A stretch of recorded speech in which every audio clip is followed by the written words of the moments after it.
Welcome to the Biz Doctor Podcast, my love letter to business owners the world over.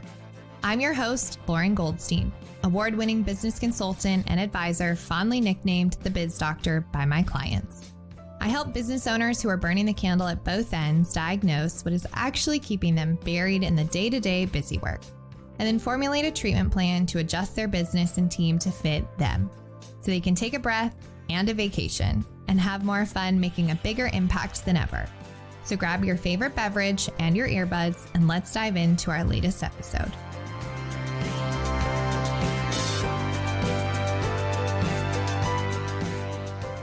The F word that sends dread through most business owners: firing. No one likes it, it's uncomfortable, it's nerve-wracking, though in most cases, it's absolutely necessary, and here's why. Welcome back to the Biz Doctor Podcast. I'm your host, Lauren Goldstein, and today's subject is something I see a lot of business owners avoid to their businesses and team's detriment. So my goal with today's episode is to give you a clear picture of the ins and outs of firing someone to make it as painless as possible for all parties. So the first part I want to talk about is how to know when to fire. What are some signs that you can look for? So you've heard me talk about this before, but there are 4 main keys to a high-performing team: clarity, capacity, capability, and culture. Now, as a business owner, it's important to recognize when you have set someone up for failure. I'm going to tell you a story about that in a moment. And that is the reason they're drowning, or if it's something bigger. So let me illustrate a perfect scenario of when someone has been set up for failure. One of my friends actually has a team that he's been talking to me about some challenges with. And one of those challenges, somebody he hired originally for an executive assistant position, he decided that this person could actually be the director of ops because they had certain capabilities, shall we say, that he thought it would be a good fit for. Now, someone like myself who specializes in hiring knows that the difference between a director of ops and an executive assistant is vast. And while there might be some overlap in terms of project management or being able to see many moving parts at once, they're very different roles, which means there are very different traits that are necessary. And in this particular situation, he was looking for a second in command as his director of ops. And this person that he elevated from an executive assistant just didn't have what I call the player capability. He's very much a worker bee. Lots of great skills, but in terms of being self-motivated and having traits that really make a director of operations successful, he just didn't have it. And consequently, they were trying to fit a very round peg into a square hole, and everyone was getting frustrated. This person was feeling like he was failing at his position, which, to be fair, he was, but not because it was his fault. Sure, there are things you can learn, but in this very specific case, it was very clear that he just did not have the traits or the experience to excel in this position and should, quite honestly, not have ever been put in this position to start with.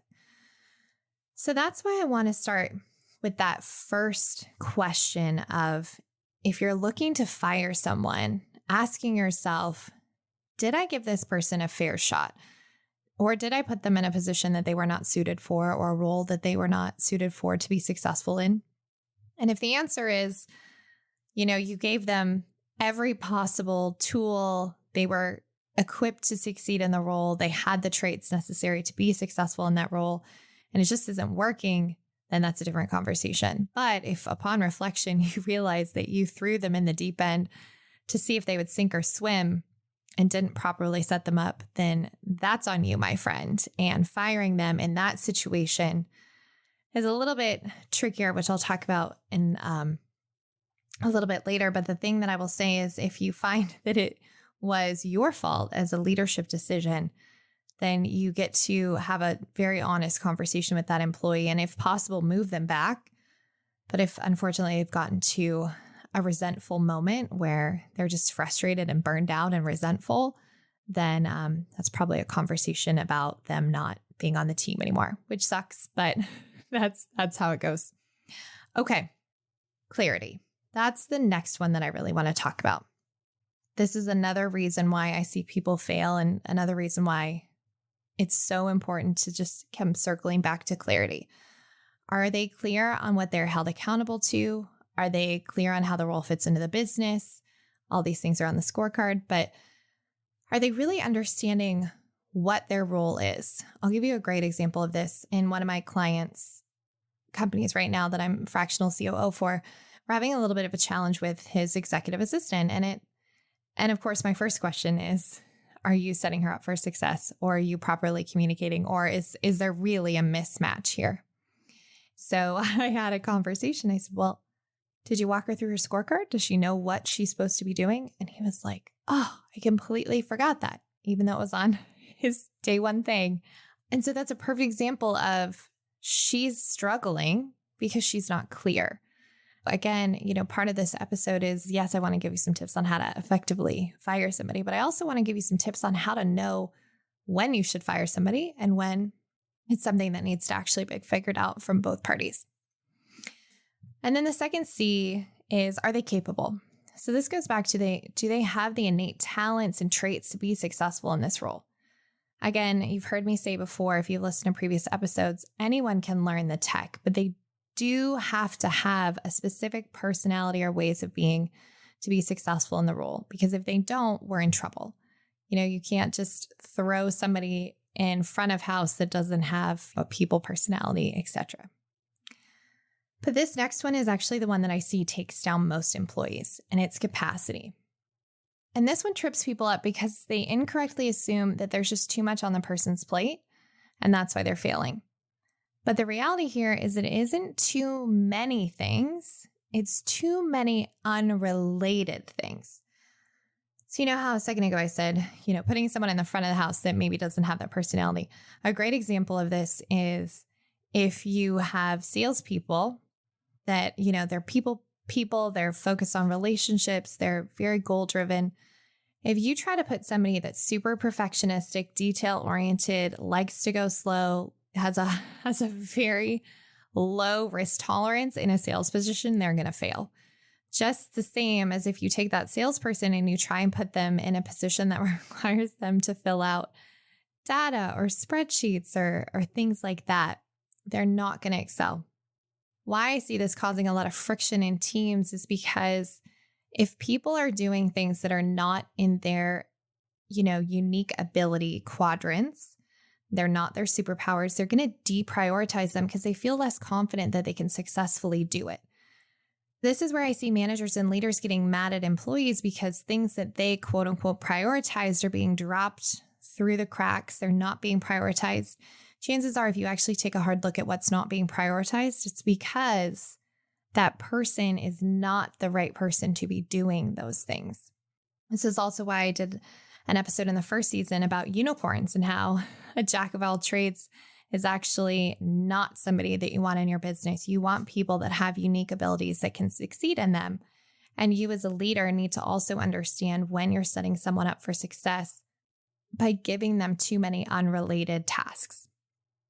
And then last but not least, I want you to take a look at how they fit in the culture. If they're causing dissension in the ranks or going against the culture that you've established, I liken this to buying a clamshell of raspberries that looks so good and so delicious, and then you open it the next day and see that one raspberry that had a speck of mold on it has now molded 6 or 7 around it. This is the same with a toxic person in your culture. I've talked about this before, but when you have somebody that's resentful or angry about their position for any number of reasons, you have to nip that in the bud, because if you don't, it's going to cause other dissension in the ranks, other resentment. It's going to cause team drama and trauma and all the things that you don't want, and definitely do not create a high-performing team. So figure it out fast if you have somebody that's got some toxicity to them that's creating chaos in the team. Figure it out fast and remove them faster. Before we dive into the next bit, I want to take a second to share with you something that I've seen drastically change businesses and teams for the better. Imagine waking up every morning with a team that knows exactly what is expected of them and how to achieve success without you having to micromanage them. Imagine how much time and dollars you will save by hiring the right team member from the start. Not to mention getting the most out of every current member of your team. That is what's possible with our tried and tested tool, the Golden Key Scorecard. The scorecard is a simple, impactful, and fillable tool for managing your team, ditching inefficiency, and I guarantee will help you stop playing whack-a-mole chasing team docs all over the place. It's as easy as filling out a form. If you want to get out from under your business, shifting from business operator to business owner, and take your business to the next level while reclaiming your time, then our Golden Key Scorecard is just the ticket. Our scorecard provides the time-tested framework and process to get you and your team out of the weeds and into a well-oiled machine that can scale without you. It's time for you to run your business instead of the other way around. Become an expert in this critical piece of the foundation to creating a high-performing team. Download the Golden Key Scorecard for free at goldenkeypartnership.com/go. Now back to the show.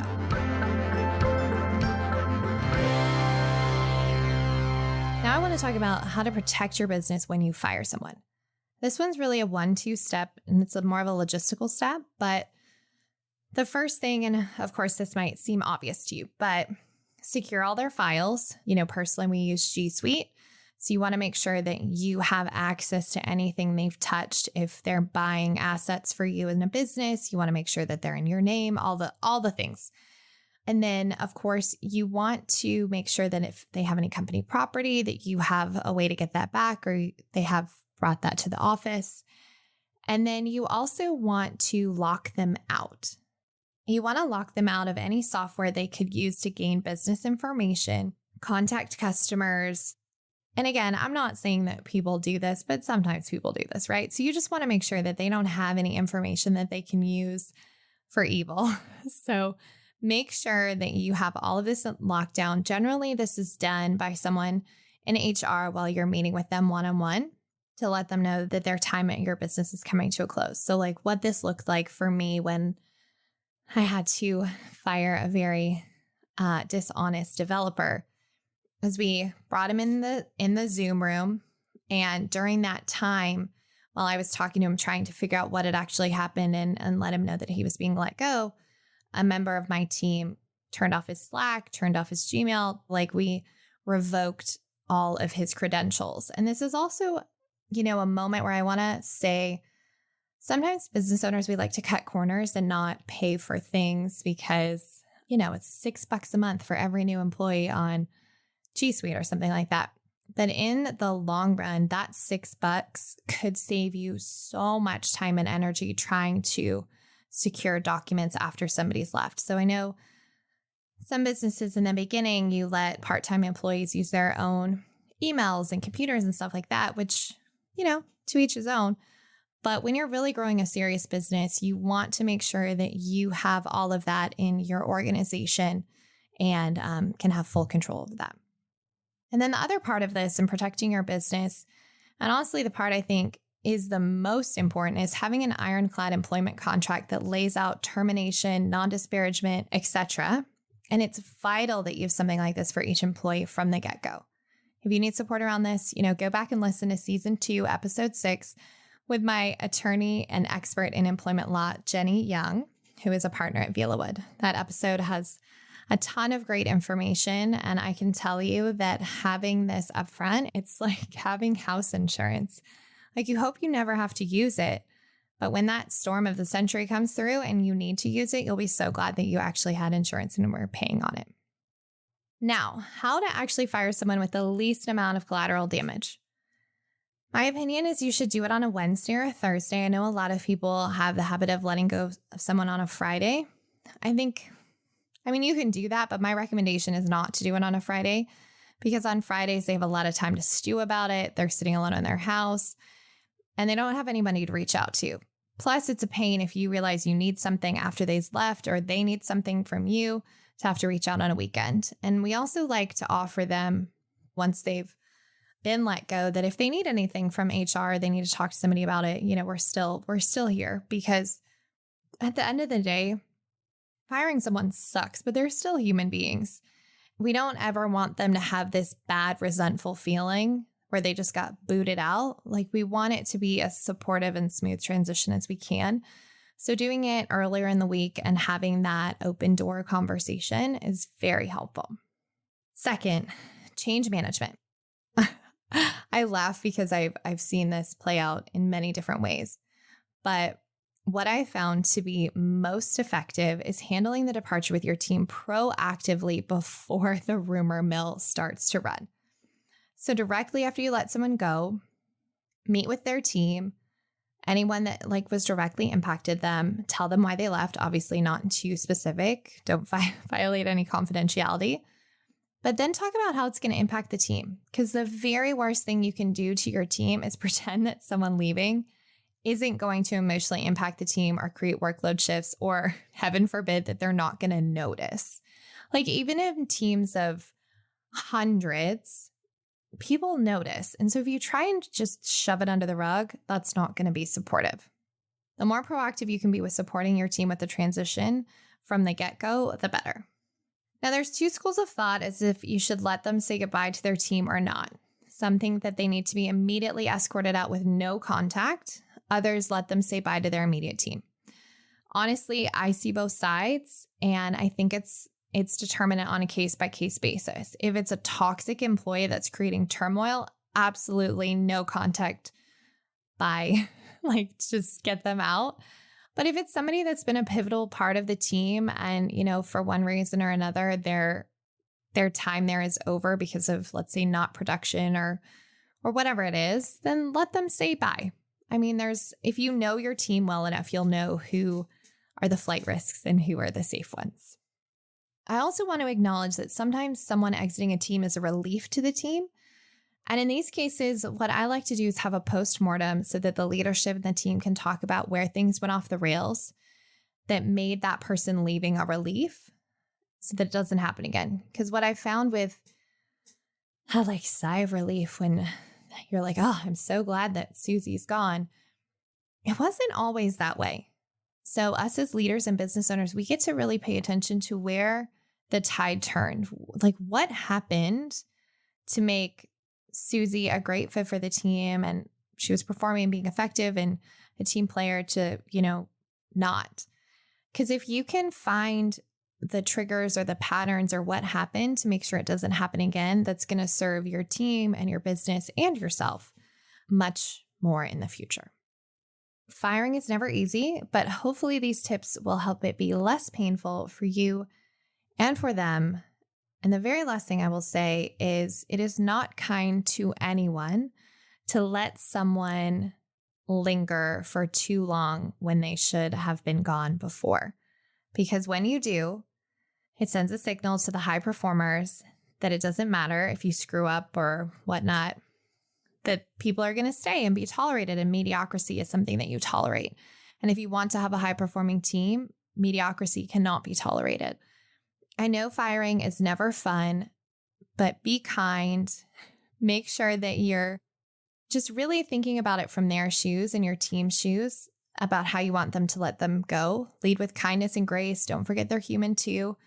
Try to anticipate how the team will react so you can proactively ensure that smooth exit.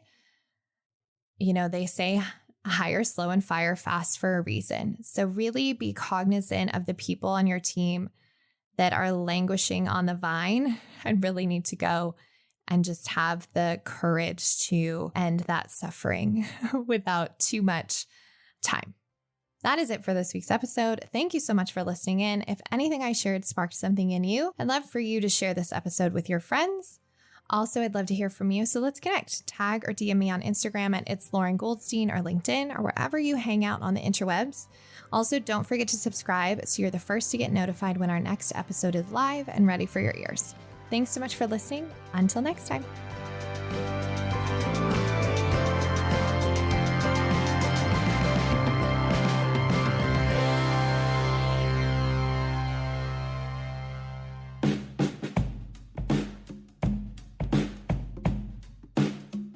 Thank you for listening to the Biz Doctor podcast.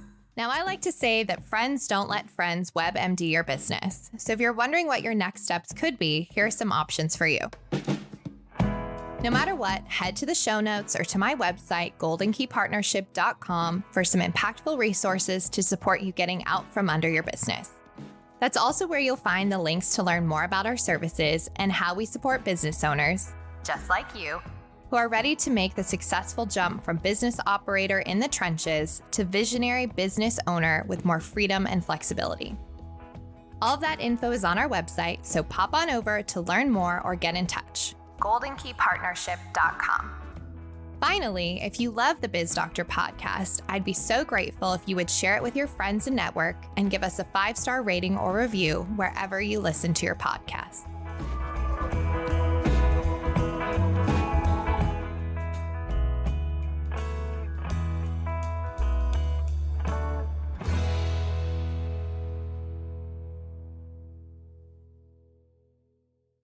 This is Story Studio Network.